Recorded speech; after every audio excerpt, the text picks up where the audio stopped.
अस्सलाम वालेकुम रहमतुल्लाहि व बरकातहू। मैं CM Shahbaz Khan, youngster empowerment party का राष्ट्रीय अध्यक्ष।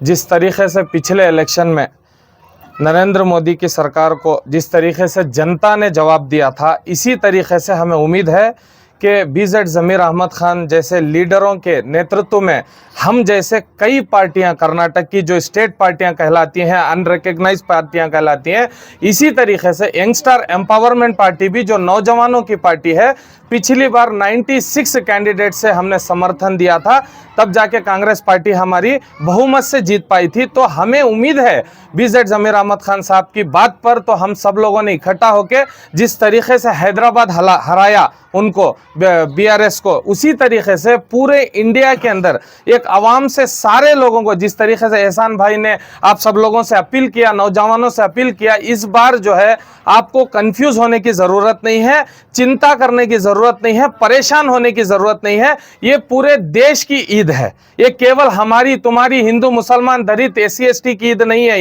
ये पूरे देश की ईद है। उसको केवल मुसलमानों को नहीं कह रहा हूं मैं, ये सारे देशवासियों से विनती है कि इस बार का वोट आप अपने बच्चों की भविष्य के लिए डालें, अपने बच्चों की शिक्षा के लिए डालें, ना कि उनको जेलों के पीछे डालने के लिए, शिक्षा देने के लिए डालें।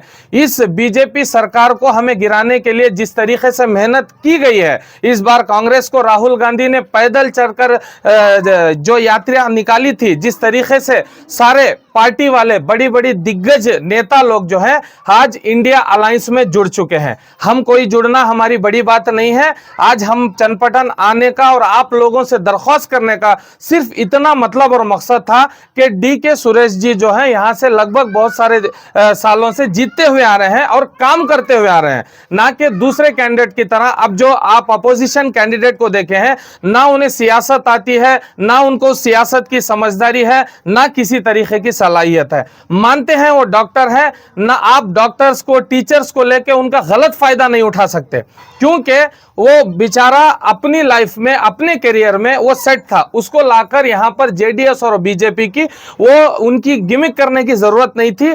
तो मैं ये कहता हूं आप लोग होशियार हो जाइए, ना ही किसी के भड़कावे में आइए। देखो हमारे मोहम्मद दस्तगीर जिनका सीरियल नंबर 8 पे खड़े हैं, लेकिन हम आपको अनाउंस करते हैं डीके सुरेश जी को आप वोट दीजिए, क्योंकि अगर हम जीतने वाले रहते तो आपसे जरूर कहते, आपके घर घर आते, आपसे विनती करते कि आप हमें वोट दीजिए, हम आगे बढ़ेंगे। लेकिन यहां पर इस स्टेट के अंदर जिस तरीके से हमने बीजेपी को पोंछ के सटा है, इंशाल्लाह उसी तरीके से बीजेपी को हटाने का काम जो है पूरे देश में कांग्रेस करेगी, क्योंकि कांग्रेस अगर सत्ता में आएगी तो आपके बच्चों का भविष्य अच्छा होगा।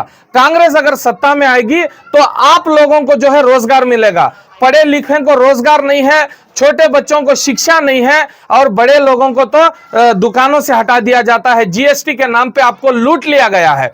आप हिंदू मुसलमान करते रह गए हो, आप इसी चक्कर में हो कि बीजेपी सरकार आज नहीं तो कल हमें करेगी। ये कुछ नहीं करेगी, ये सीएए लेके आएगी, एनआरसी लेके आएगी, आपको आने वाले दिनों में जो है यूसीसी जैसे कानूनों से आपका सामना करना पड़ेगा। आपको अगर अपने घर की सुरक्षा चाहते हैं तो आपको कांग्रेस को वोट करना पड़ेगा। तो देखा जाता है कि बीजेपी कैंडिडेट जो मंजुनाथ के नाम से है जी, तो बहुत स्ट्रांगली प्रचार कर रहे हैं। हाँ। क्या उम्मीद है सर? सर उम्मीद देखिए मंजुनाथ की ही नहीं, 56 इंच का सीना तक जो है 24 इंच का बन के बैठ गया है आज, क्योंकि जनता जो है जवाब देने वाली है। इस बार राहुल गांधी की मेहनत आपको नजर नहीं आ रही है, क्योंकि राहुल गांधी के साथ हम जैसी कई पार्टियां जो है जुड़ चुकी हैं आज, और सारे लोगों से यही इल्तिजा है कि आप अपना वोट वेस्ट मत करें। हमें भी इंडिया अलायंस करने की जरूरत क्या थी? दो दिग्गज पार्टियां हैं, जैसे कि शरद पवार जी, जैसे कि आम आदमी पार्टियां, बहुत बड़ी पार्टी तृणमूल कांग्रेस, ये सब लोगों को इकट्ठा होने की जरूरत क्या थी?